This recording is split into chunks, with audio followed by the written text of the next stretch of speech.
The school was empty every night except for one classroom. I worked as a janitor at a middle school during summer break. The building was completely empty once the office staff left around 6 p.m. After that, it was just me, another janitor who worked the opposite side of the building, and a security guard who usually stayed in the front office watching cameras. The school was old, built sometime in the 1950s, and at night every little sound echoed through the hallways. One thing I noticed during my first week was that every classroom was unlocked except room 214. Whenever I reached that hallway, I'd simply mop around the doorway and continue on. Eventually, I asked the principal why it was always locked. He smiled and casually said it was being renovated over the summer. That answer made sense, so I never questioned it.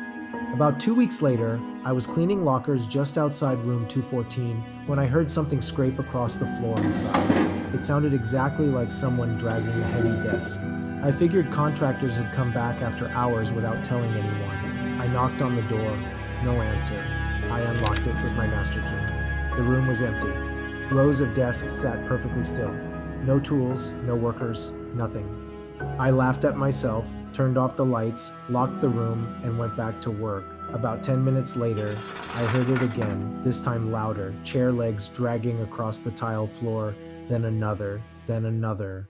I opened the room immediately. Every chair was exactly where I had left it. As I stood there, one chair near the back of the classroom slowly slid about 6 inches across the floor. It didn't tip over. It didn't jerk. It simply glided, then stopped.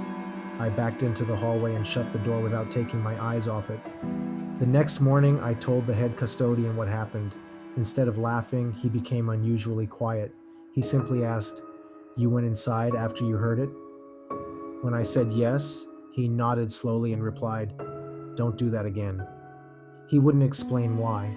A few nights later, I was emptying trash when I passed room 214 again. The lights inside were on.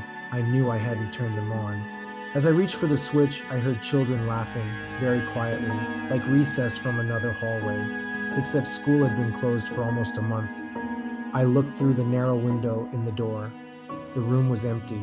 The lights suddenly shut off by themselves. I finished the rest of my shift without going back to that hallway. The following week, another janitor refused to clean that section of the building. When I asked why, he only said, "Something in that room doesn't like being disturbed." He quit before the end of summer. To this day, I still don't know what was inside room 214, but every time I hear a chair scrape across a classroom floor, I think about that empty room.